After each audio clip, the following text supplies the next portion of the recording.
Hey, Chad, what's going on? I'm doing good. Day three. Day three. It's a lot. Yeah, it is a lot. So I could not help but overhear the last panel's last question. 10 years from now, what are we going to be doing? I don't know what we're going to be doing in 10 minutes, and I have no way to predict it. But if I asked you that question 5 years out, what do you think?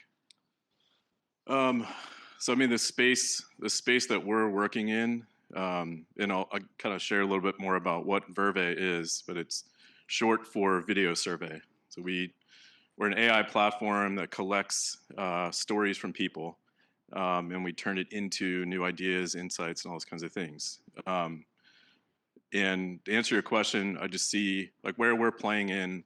If you take a look at Uber, who made it okay to ride in a stranger's car, Airbnb made it okay to sleep in a stranger's bed. What we're trying to do is make it okay to collaborate with a stranger's brain.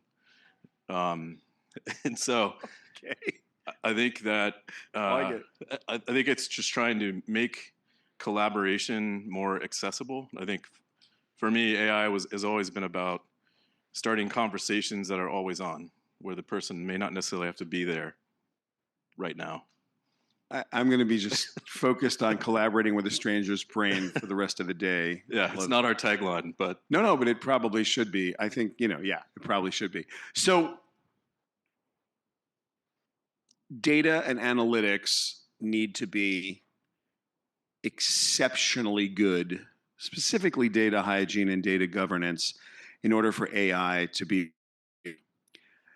And what normally happens is that you can build almost any kind of tool that would empower you to ask a question that begins with the words what or how. And at the moment, it is insanely difficult, if not impossible, to build a tool that would allow you to ask a question that begins with the word why. For that, you need human insight. And what I like about Vurvey and what I liked about it when we first met is that it seemed to automate in a good way the gathering of the qualitative intelligence that might help you answer why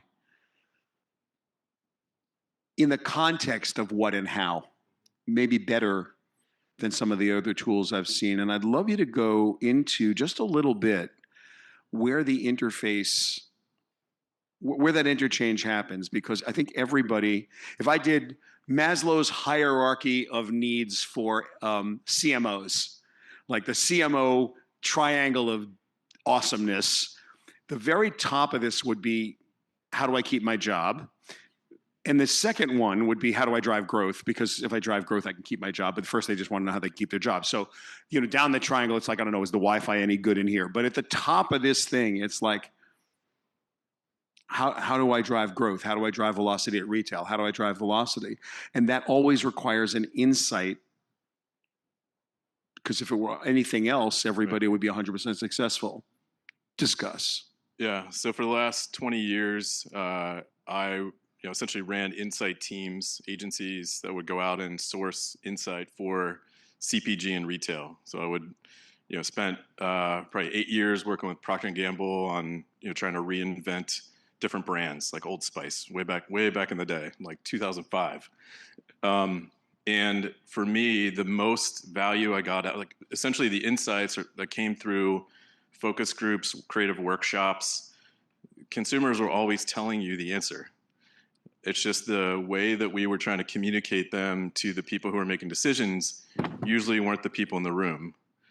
And so PowerPoint became the struggle of how do you tell a story that makes someone decide to pursue this move when that's all you had were PowerPoint slides.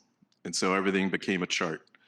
And so for me, it was, how do you let consumers express themselves through their stories, through video, but also attach it to a quantitative piece. And so, what we tried to do was, well, what if you could create a survey that was as easy as a video or had video attached to it? And so, that's what we created, and it became a joke of just send a Vurvey, And for me, it was always about, how do you build the most inclusive brands in the world? Is you have to figure out what's the channel to connect directly to as many consumers as possible, where they can express themselves, both through, 82% like this, why? And that why is going to be hundreds and hundreds and hundreds of hours of video. And I didn't want to watch all that. I don't know about you, but I wanted to build AI agents that could help watch it, help understand what particular insights are going to be relevant for a particular group, like a product team, a marketing team, a design team. And so you really had to step back and examine the system that, how companies were ingesting insights and feedback, and not forget that you still need a quantitative, you need a number, but more importantly, you need to know the temperature of that number and why. So the first thing that comes to mind, and I'm just going to push back to torture you because I get to do that. Yes, you do. You built a sentiment engine basically that's going to look at the video. Are you taking into consideration facial expressions, magic, voodoo, like some secret sauce, or basically looking at a transcript of the video, sentiment, analyzing it, and moving on? It's multimodal, so it looks both at the picture as well as what people are saying. Because when people said, do you like this? Yes or no. That video, if you just look at the transcript, you might associate, well, they didn't really like it, and here's why. But if you actually watch how they talked, it might be different. You might be getting something different out of it. Well, yeah, I was going to get to that. So, like, when one of the biggest problems in all of semantics is that movie was so bad. That movie was so bad. That movie was so bad. Like, you don't know whether they mean bad or good. It depends who's saying it. And by the way, it's a 20-year-old expression that no longer holds meaning. So depending on who said it, it could be a boomer saying it, trying to act like they're cool. Like, there is so much not possible to, you can get that wrong way more than you can get it right. Right. So you must have some level of facial understanding. And even that, this becomes if you can make that a science, not an art, that's a pretty cool thing. Yeah, I mean, we started to do like send Vurveys out of, Shelly, can you share what's in your closet? What are the favorite shoes you love to wear and why? Go grab each item. Tell me a story about the favorite features, how you dress it, And so when you get into people's lives at that, I'd say like very rich level. Not only are you learning a lot more, but you're also able to craft solutions in a much better way that are more reflective of who you are. And so, for us. So in a perfect world, everything you're saying sounds great. I'm a marketer. Oh, wow, I can send a Vurvey. Okay, cool. That's your sales pitch. In practice, I'm a human being. What is the value for me? I'm a person. It's like, hey, show me what's in your closet. And my answer is no. Right. My underwear is in my closet. I'm not showing you anything. No, I'm not showing you anything. Yeah. And what's the like? Sure, it'd be great if I could go into the closet of everybody who might want to buy designer shoes if I sell designer shoes. Why would I ever consider getting that personal information to you intrusive, evil, commercial thing that is trying to understand me? Yeah. So I mean, it's really about it's a relationship. So I think for many brands today, may looked at insights as a transaction. It's take this survey and we'll give you $5. It's attend this focus group. Here's your gift card. They weren't, not in an intentional way, but it definitely felt as it being a transaction. And I think with the next generation, they want it to be more of a collaboration. And I think AI is the ultimate conversation or collaboration type of tool. So it's a two-sided relationship that I think the big opportunity for brands to invite consumers in as creators, collaborators, co-creators, because it's what they want to do. It's just the systems that we have today weren't designed to do that. Everything was built as a transaction.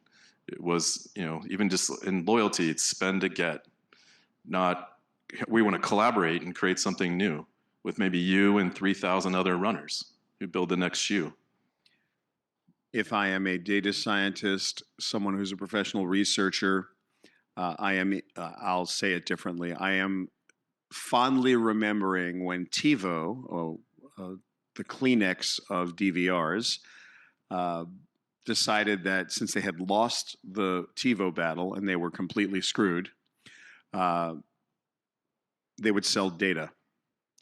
And they had the best set-top box data in the world. Like if you used your TiVo, it knew everything at a time when TiVos, like when no one else knew anything. If you had a TiVo, you knew everything. And when the TiVo guys went out to the marketplace to sell TiVo data, they got a rude shock from the research community. Not interested. Why? Because all you're giving me is heavy consumption TV users who love TV so much they were willing to buy a TiVo at a very high cost. They obviously overuse the product, and whatever they think doesn't matter, and it's not representative in any way of anything other than people who own TiVos. Next. Okay, Vurvey, you, and again, I'm torturing you just for fun. You just told me creation, collaboration, everybody wants to, yeah, you're going to get a really nice group of people who want to do this. But what does that tell me about the greater public and how does that inform my greater marketing at scale? Discuss. Well, I mean, I know on one of the talks right before this, someone mentioned, like AI is not necessarily in a can, and that is true. But I think that AI has the opportunity to almost deliver on the promise of Internet of Things, which was that this product doesn't have to be dead on arrival. It can be, you can scan a picture of it and start a conversation with the shoe. You could there's so many different ways to get invited into the process. For us, it's not necessarily about the data, it's about the conversation. And I think every brand that is growing is expanding the conversations that they're having, or they want to. Now, what you get out of that is really up to you. I think for brands, they really have an opportunity to really change the whole idea of loyalty. I think consumers want to plug into that. And I think a lot of people are kind of tired of the TikTok just watch consumption model, and they want to collaborate. They want to do things. I mean, it's reflective in a lot of the, on like the future of the funnel is, more inspiration, creativity, inspire me, help me express myself. Like that is the future. You heard it here first. That's the future. Outstanding. All right, let's continue on. So when I'm thinking about building a marketing plan right now using AI tools, I have an orchestration problem and I have an integration problem. I am a CMO or anyone actually inside the marketing organization, and I now have to go see the CDO, the CIO, the CTO, and say, look, I've got a new tool I'm very excited about. They tell that whole collaboration story you just told me. Sounds great, loving it. Can't wait to go tell that story internally. Forgetting about the CFO, who I've got to go justify with. Say it's coming out of my budget, I'm ready to go. What do I need to do to even start to get this thing plugged in? I mean, it's really easy. Everything starts with a question. So it's what question do you want to put out to people? So we have a whole network you can launch to, or you can launch to your CRM, or just put the code into your experience and let people essentially answer and get started. So it can happen within seconds.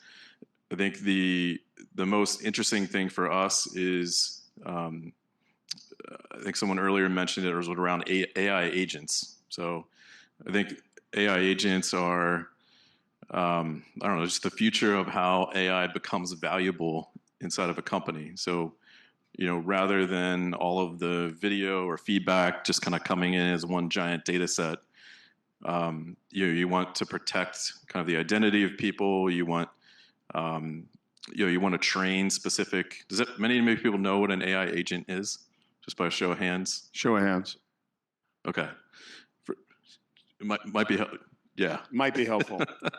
So an AI agent, you can think of an AI agent, probably the loosest term is like Alexa, Siri. It's almost like a mini software type of application that allows you to ask it questions. It has some memory. It has access to tools like the internet or files or all those kinds of things, and you can prompt it and get out specific outputs. So a lot of the agents that we've been experiencing over the last decade have been fairly singular, whether it's Siri or I know Dom on the Domino side is. If I may, Yeah, go ahead.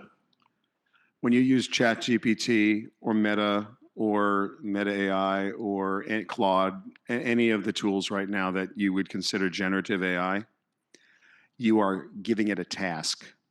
Even if you're setting a goal in the context window, you're still giving it a task. You're acting as blank, your audience is blank, here's the problem, solve it. You're telling it what you want. It's going to give you an answer to that question or a series of answers to the series of questions. An agent is short for autonomous agent in the context of this conversation. So we're talking about autonomous agents. The cool kids phrase, the new vocabulary word for everybody in this room is agentic. If an AI product is said to be agentic, what it does is it acts on its own to accomplish a goal, not a task. Write a bedtime story. It could be a tech stack of 12 different types of AI. There could be a large language model sitting at the bottom that has the entire corpus of whatever the story is going to be about. Everything ever written about Harry Potter, everything ever written about Lord of the Rings from the entire internet. The next thing on top of that might be an image generator that's a diffusion model or a transformer diffusion model that may make images based on your query. The next thing in there might be a voice generator that gives you Ryan Reynolds to read this to you, a clone of that voice, or a clone of a deep baritone British voice to give it gravitas. The next agent might be the next in the stack might be a neural network, and that neural network could be a good old-fashioned network that's just looking at what you're doing and feeding back to it and saying, okay, I'm learning from you in real time, which large language models don't do. They have no capacity to learn from what you're doing. They only can react to what's in the context window. They are pre-trained transformer networks. And so when you make something agentic, or when you build an AI stack, when you build a product that has agency, what we're saying is it becomes an autonomous agent. Now, orchestrating and tooling this, by the way, GPT-4, like 4.0, is a whole bunch of AI tools all glommed together by our friends at OpenAI. It's not one thing. It's not like there's no such thing as GPT 4.0. There's like a whole bunch of stuff that's put together that gives you the output of GPT 4.0. So there's a concept, a future concept that says that we are going to have agentic tools to do our bidding.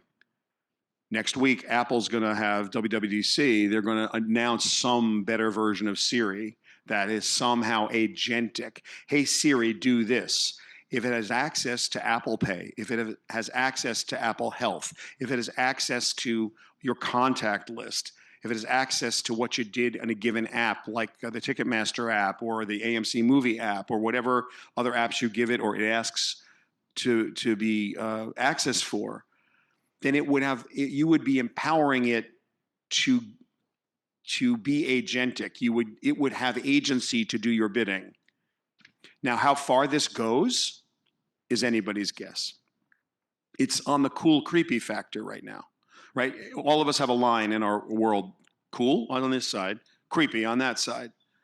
When it comes back and says, "Hey, Shelly, you're talking to Chad on stage tomorrow. These are the 4 things he likes best. Make sure you mention it." That's cool. Hey, Shelly, you're talking to Chad on stage tomorrow. By the way, and it says something that's not cool, and it's like, oh, maybe that's creepy. So agentic or agency is a critical term. AI doesn't really become useful until it is agentic. You're not going to let it be agentic personally until you're sure that it's going to do the things you want it to do. In the context of Vurvey or any AI tool, agency is different. Agency is the ability inside a B2B environment with all compliance, all constraints, all risk mitigation factors, all SOC, all of that dealt with, so that the tools itself can work autonomously. And if you want to see it in action right now, procurement is buying pencils for big corporations that way. It's 10 approved vendors. They're out of pencils in X number of days calculated by the algorithm. And it goes and puts a bid out for pencils, and some other computer on the other side says we got pencils at the lowest price. And I'm simplifying it because that's how it works. There's no danger there. This has been asked and answered 1,000 times. So whether it's AI or it's just like a little difference engine that's looking at the inventory levels of pencils in the stationery department, doesn't really matter to anybody in this room. This has been asked and answered. And it's important for you to know the difference between agentic AI that's going to like literally creep you out on the Turing test and have a personality and actually be a partner of yours, and a business tool that's going to take a set of surveys, throw them into your CRM and let you analyze it. Like, these are not the same thing, but they are the same thing. Yeah. And this is what the problem is. They are exactly the same thing, and they're not the same thing. And you're going to have to explain this at the company. Like, you're going to actually have to stand up and make this case. I want agentic tools for my marketing. And anybody who's read the Wall Street Journal or watched a news item on 60 Minutes, which is always crap. Yes, CBS, I'm talking to you, and I'm right here in your house. No, they never get it right. They never get it right. And so, like, you've got CFOs that don't know tech. You've got senior business leaders that don't know tech or are reading consumer trades about the end of the world through AI. And we're sitting here going, man, you've been using this stuff for 10 years. Like, we're not doing anything different. The part that's different isn't that part. So don't be afraid of agency. You're going to have to embrace it. But take a few minutes to deeply understand what agentic tools will mean to your business, because they are critical. Sorry to take this much time out of your... No, this is important. But this is such an important distinction, because if you get this wrong, no one's letting you deploy anything. Because they will just, the cool creep factor isn't, and it doesn't exist in the boardroom. The cool creep factor, it's not cool creep factor there. It's risk mitigation. Like, where does it sit on the risk scale? And the compliance officer and the general counsel, like, you're going to just run headlong into no, because no is the safest answer. They're always going to say no first. Always. I wouldn't say no for anything other than that. Be empowered to go do this. Yeah. Anyway, Chad, back to you. No, it's good. Just to share maybe a couple stories of how brands are using agents, because it might kind of bring to life what Shelly just talked about. So if you imagined that you sent out, Vurvey or whatever, set out to collect, from 2,000 runners about the shoe of the future, all their different needs that they wanted to have. What that data and information could be, could feed is an agent to represent all the data that was collected, so that you could talk with you could have a conversation with that consumer segment. Traditionally, segments have kind of exist as a PowerPoint slide. So, like, meet Sarah. Here's the bullet points. Here's what she represents. Here's her favorite things to do. And then the next thing is, like, the whole team was like, well, how do I design for Sarah? She just lives on a slide. And so, well, what if you could have gone out and collected 2,000 stories to feed that one agent, and then you can actually have a conversation with Sarah even though she wasn't there. And so what we're doing with a lot of brands is bringing their segmentation to life. It's all based off real data, but the entire team wants to talk to Sarah all at the same time, and they want to do it at 10 p.m. after they put the kids down. So for a lot of the brands, we're deployed across CPG, so like a Dove Skincare can talk with consumers even though they're not there. It doesn't expose any of the PII, which is really important. You can also use agents and orchestrate them together in a really powerful series. So if we're running pilots right now where we're designing new shoes, not those, but where you could create an agent that is a footwear designer. It is a retail marketer. It is a 3D developer.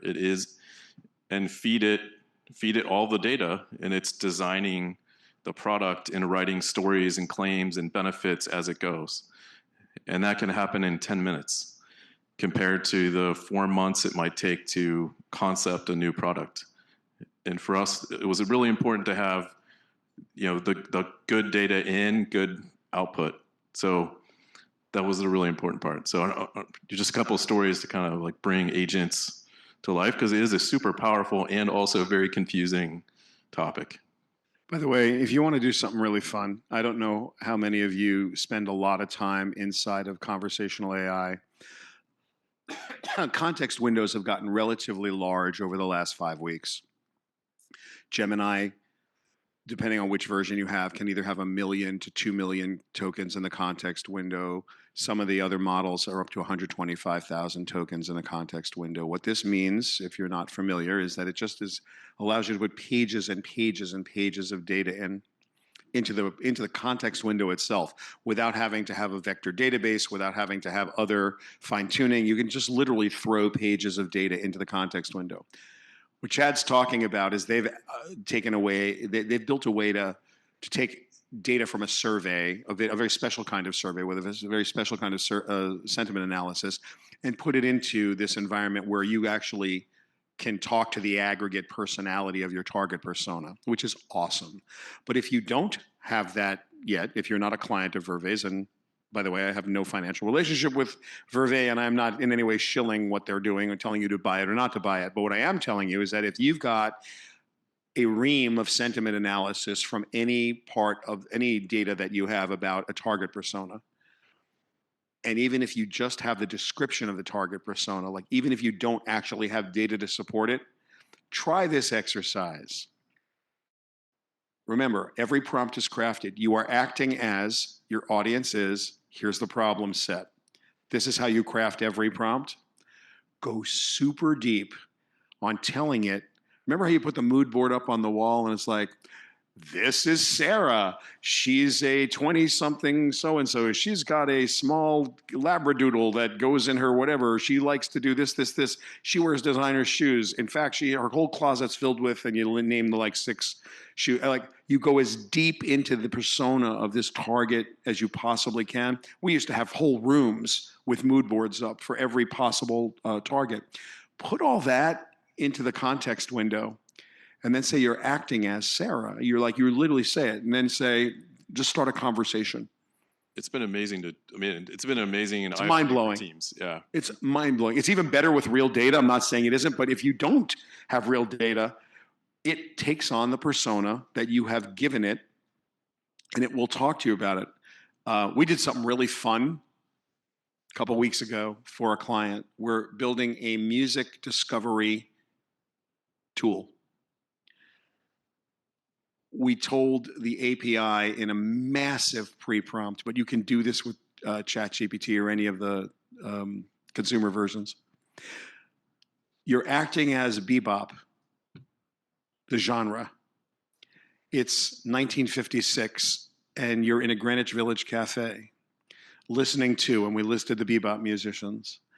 And we gave them the actual genre of music a personality and told it that we were going to have a conversation with it. And then we started talking to the genre of bebop about what the artists are of the day and what the culture of the day was and what it was experiencing in 1956 in Greenwich Village as it was evolving as an art form.